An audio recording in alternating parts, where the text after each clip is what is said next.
경기도가 전반적으로 하락세를 보이고 있는 가운데 저번 시간에 다뤘던 평택 외에도 두 군데가 더 올라가고 있다고 기사에 나온 지역이 있죠. 그 중에서 뭐 이천은 실수요들 없고 그거 누구나 다 알 테고, 신축 아파트가 많고 분양이 많고 GTX 호재까지 있어서 오른다 라고 계속 띄우는 지역 어디예요? 파주입니다. GTX A 기대감, 다른 지역은 다 빠지는데 파주만 오른다, 이렇게 되는 거죠. 저번 시간에 이야기했듯이 이천, 평택, 그 다음에 파주가 오르고 있다. 그래서 딴 데는 다 빠지는데 파주만 꿋꿋이 오르고 있다, 계속 이런 이야기 나오죠. 그리고 정반대인 이유는 뭐예요? 가격 피로감이 덜하기 때문에. 언론이나 전문가들이 가장 집값에 영향을 많이 미치는 것이라고 이야기했던 것이 GTX가 아니었죠. 가장 영향을 많이 미치는 것은 무엇이었다? 공급. 그런데 파주 같은 경우는 공급이 굉장히 많은 지역이다. 그럼에도 불구하고 계속 오른다고 하는 이유 뭐예요? 결국에는 심리가 아직 안 죽었는데, 파주 같은 경우는 아직도 뭐 운정 3지구 있고 신도시가 조성 중이다. 거기다가 이제 GTX 노선도 들어오고 김현미를 끌어내라 하면서 이야기할 때는 3기 신도시로 일산 파주 죽는다 하더니 이제는 3기 신도시로 또 교통 들어오니까 파주의 호재가 된다. 프레임을 잡아서 건설사들에게 불리한 국토부 장관을 쫓아내기 위한 수작이었을 뿐이죠. 그래서 뭐 조기 개통 이야기 나오죠. 윤석열 정부에서 민심 잡을 카드로 GTX 이야기를 했는데 이게 쫀다고 되나? 아파트보다 GTX 건설하는 게 힘들죠. 왜? 아파트는 그냥 튼튼하게 지어서 올리면 되는데 GTX는 튼튼하게 지어도 그 위에 지나가는 거, 그 다음에 이게 땅이 울리는지 안 울리는지 위에는 또 어떻게 문제가 없는지 확인도 해봐야 되고, 거기다가 이제 올라갔다 내려갔다 하는 거, 뭐 이런 것까지 고려해서 여러 가지를 생각하고 지어야 된다. 그리고 특히 GTX 같은 경우는 수익성이 높지 않죠. 그래서 예비 타당성이 좋지 않았다. 그러니까 서둘러 공사하려고 여러 가지 당기게 되면 둘 중에 하나죠. 대충 짓거나 비용이 조기에 많이 들든가. 이 두 가지가 다 쉽지는 않은 상황이다. 그래서 몇 가지 장애물을 안고 있는데요. 보시면 뭐 서울시의 영동대로 복합 개발 사업에 통합돼 삼성역 정거장 개통이 늦어진다. 그래서 어떻게 돼요? 여기서 여기까지, 여기서 여기까지. 큰 의미 없죠, 그럼. 특히 이쪽은 아예 의미가 없고. 왜 아예 의미가 없냐? 수서부터 동탄까지가 SRT 노선이니까. 이쪽도 GTX B 노선이 뭐 송도나 이런 데 많이 띄었지만 GTX B 노선이 다른 노선에 비해서 취급을 덜 받는 이유는 뭐였어요? 강남 연결이 안 되니까. 그래서 D 노선 들어올 때도 D 노선 강남까지 무조건 연결해라, 김포, 검단 이런 데서, 인천이나 김포에 들어온다고 그랬었죠.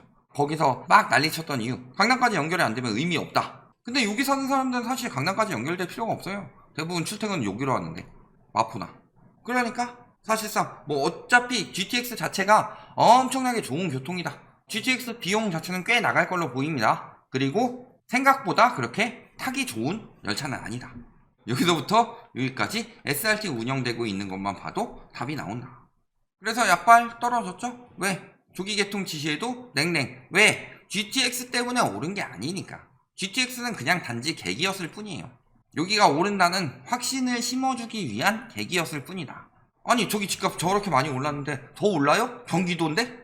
이유가 없잖아요. 그러니까 들어다 쓴 게 뭐예요? GTX. 그런데 GTX 타고 그 멀리서 그 비싼 돈 주면서 서울까지 가는 거랑, 아니면 서울에 지하철 노선 있는데 웬만한 저렴한 곳이랑 비교해보면은 서울 쪽의 교통도 훨씬 편리하고, 그런데 GTX 라인이 더 비싸더라. 비정상적인 가격이었으니까 당연히 냉랭하죠. 왜? 이제는 눈에 있던 콩깍지가 조금씩 벗겨지기 시작하니까. 아직 완전히 벗겨진 건 아니에요. 완전히 벗겨졌다면 지금 이천, 평택, 파주가 뜰 이유가 없다. 저 외곽 지역이 왜 저렇게 비싼 가격인데도 아직도 떠요. 그런데 대부분 뜨는 단지들은 보면 1억 미만 갭투기고, 1억 미만 갭투기에 뜬다고 해서 들어가면은, 들어가서 샀어요? 가격 오르면은 공시가격 1억 넘어가 버리면 똥망이죠. 치킨 게임이에요. 누가 먼저 뛰어내리나. 거기서 남들은 뛰어내리고 있는데 거기를 얻어 타고 있더라. 뛰어내린데 앞에 절벽이 있는데.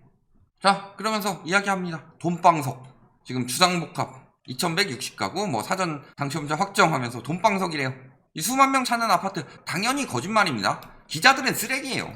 뭐 다 그렇다고 이야기하는 건 아니지만 대부분이 이렇다. 수만 명 찾는 아파트 무슨 줍줍에서 수만 명, 그게 다 제대로 된 청약률이에요? 줍줍은요 도구닥 하나 넣는 거예요. 넣어놓고서 선당 후금하는 거죠. 예전에 뭐 언론에서 말한 선당 후공이요? 그건 개소리지. 그거는요 본인이 충분히 돈이 있고 청약통장을 쓰는데, 그런데 일단 당첨부터 되고 돈 마련할 걸 고민한다고요?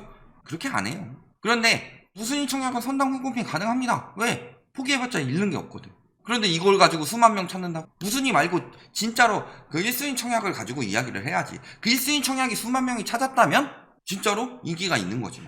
그러면서 뭐 30평이 4억대 GTX 앞 대단지에다가 살아보세요. 파주에 운정 3지구 같은 경우는 GTX 앞이에요. 그래서 분양가 보면은 뭐 한 4억 5천 정도, 3억 2천에서 4억 5천 뭐 이 정도로 나온다고 하죠. 그리고 아까 이야기했지만 이거는 아파트가 아니라 엄밀하게 주상복합이죠. 주상복합이랑 아파트는 조금 다릅니다. 여기는 아파트라고 나와 있네요. 용도는. 자, 그랬을 때 계약금 10%, 그 다음에 이자 후불제, 그 다음에 전매제한 6년, 거주임은 3년 뭐 이런 것들 있죠. 그랬을 때 일단은 이자 후불제가 굉장히 위험한 겁니다. 지금은 이게 금리 인하기에는 감사죠. 예를 들어서 중도금 6번 내는데 요렇게 2, 3, 4, 5, 6 하면은 요때 일단 이자 내고 여기서 또 이자 내고 이런 식으로 가야 되는데, 후불제라는 건 요때 다 내겠다, 저금리에서. 그런데 지금 반대죠. 그러면요 누적돼서 훨씬 더 붙어 있을 거다. 공공도 지금 비싸다. 저기 지금 다 뭐 신도시 해가지고 신도시 프리미엄 어쩌고 저쩌고 이야기를 하는데요, 과거 1기 신도시 때 생각을 하고 계신가 본데 1기 신도시보다 2기 신도시는 확실히 멀고요. 그래서 GTX라도 뚫어가지고 서울 접근성 높이려고 하는 거죠. 그러니까 GTX가 뚫어서 GTX 호재가 아니라 GTX가 없으면 저기 아무도 안 갈 거기 때문에 GTX를 뚫어 놓는 건데, 그걸 가지고 호재라고 말하고 있는 거다. 근데 보면은 본청약 10일 앞두고 입주 연기, 그래서 공공 사전청약 단지 시끄럽다. 그래서 보면 뭐예요? 갑자기 본청약을 앞두고 느닷없이 1년 4개월 연기. 운정신도시 자체를 똑바로 계획이 안 되고 자재수급이나 이런 변수가 있다, 뭐 이런 것도 있는데, 초등학교 문제였다가 자재수급 문제였다가 계속 이런 식으로 한다. 그래서 1년 4개월 연기면 애매하죠. 2년 연기할 거면은 한 번 더 살라고 하는 건데, 여러 가지 문제점들도 나오고 있다. 그런데 저렇게 연기돼가지고 쏟아져 들어오게 되면은 감당이 되느냐. 자, 매매 가격 지수는 계속 올라가고 있다고 합니다. 전세 가격 지수도 계속 올라가고 있죠. 그러면 파주는 아직도 뜨는구나. 그리고 전세가를 일부러 올렸죠. 통계 바꿔서. 실질적으로는 이렇게 되죠. 그리고 뭐 엄청 잘 되고 있는 것처럼 이야기를 하지만 지금 거래량 또 4월 정점 찍고 떨어지고 있죠. 외지인 거래량 역시 마찬가지고 2, 3월이니까 한 3월 정점 찍고 마무리됐고, 현지인들까지 합치면 4월 정점 찍고 마무리됐다. 대선 효과는 끝났다. 자, 그래서 보면 어때요? 팜스프링 전반적으로 이렇게 보합으로 가고 있는 중이다. 고가도 아닌데. 그리고 호가는 떨어지고 있죠. 물론 가격도 보합에서 조금씩 떨어지는 약보합 형식으로 가고 있다. 2억 9천, 2억 5천 매물이 있는데 굳이 3억 200짜리를 사더라. 그럼 뭔가 이상하죠. 자, 전세가율 89.4%입니다. 갭투기 들어가고 있는 거죠. 지금 갭이 적어가지고 가자 하고 가고 있는 건데요, 전세가격 하락세는 조만간 지방으로 번집니다. 지금 서울부터 시작이 되는 거고. 자, 그 다음에 여기 운정신도시는 이미 떨어지고 있다. 실거래가 7억까지 떨어졌고, 호가도 그때는 8억 5천이 최저 호가였는데 지금 7억 3천짜리 호가가 나오고 있다. 여기도요 6억 5천까지 떨어졌죠. 6억 8천이 호가인데 6억 3천의 호가 나오고 있다. 전세도 같이 떨어지고 있죠. 아까 단지들 보면은 가격이 얼마 안 되죠. 그러니까 이런 데는 전세가가 올라가면서 받쳐주는데, 가격이 좀 돼서 전세 가격이 조금만 나오는 단지들, 이런 단지들은 어떻게 된다? 뭐가 들어가서 가격이 오른 거예요? 대출. 그러니까 대출이 들어가서 전세나 매매값이 조금이라도 더 비싼 아파트들이 오르니까 저기도 올리는데 우리도 조금 올려야 되지 않겠냐 해서 저가 아파트들이 오르죠. 그런데 대출이 지금 빠지고 있죠. 대출이 빠지고 있으니까 여기 가격이 빠져요. 그런데 여기는 일단 대출의 영향을 안 받으니까 버티는 건데, 여기 빠져가지고 가격 떨어지고 있으면은 내가 여기 왜 이렇게 비싼 돈 주고 살아야 돼 싶어지니까 떨어지면 같이 떨어지는 거다. 그러니까 지금 1억 미만 아파트들을 들어가는 사람들, 내가 이걸로 개이득을 봐야지 하는 사람들은 나중에 전체적인 역전세난으로 개고생할 수밖에 없다. 큰돈 나갈 수밖에 없는 상황이다. 그런데 지금 저기 들어가가지고 가격을 올리고 있다는 게 말이 안 되는 상황이죠. 자, 매물 전세 매물 계속 늘어나고 있잖아요. 월세도 마찬가지고. 그래서 총 매물수 보면 반 이상 늘어난다. 매매 한 700건 늘어났고 전세는 한 1100건 늘어났다. 누가 전세 대란이래요 8월에. 자, 그리고 공급 많습니다. 공급이 매우 많습니다. 23년에 잠깐 적지만 올해 많고 내후년에 많아요. 그러면은 공급이 엄청 많은데 여태까지 뭐 서울이나 이런 데 공급 부족으로 올랐다라고 하면은 파주는 떨어진다고 말하는 전문가들이 있어야 되는데 그렇게 인터뷰를 하는 전문가 눈 씻고 찾아봐도 되지가 않더라. 뭉뚱그려서 말하는 거 말고. 그런데 실질적으로 매우 많은 공급이 예정되어 있으니까 물론 1년 4개월 연장된 단지도 있지만 매우 많은 입주가 예정되어 있으니까 집값은 오르기 굉장히 힘들다는 거죠. 전세 역시 마찬가지고 입주는 전세 시장에 타격을 더 주죠. 그리고 분양도 많이 되고 있습니다. 공급은 굉장히 과잉되고 있다. 결론, 파주 올라요. 그러면서 그 이유는 GTX A 노선 때문이다 라고 하면서 그래서 분양받아라. 그런데요, 실질적으로 보면 어때요? 떨어지는 거, 운정은 떨어지고 뭐 1억 미만 갭투기 이런 것만 올라가고 있죠. 그런 상황이기 때문에 실질적으로 중심부가 떨어지고 있으면 하락 추세라고 보는 게 맞죠.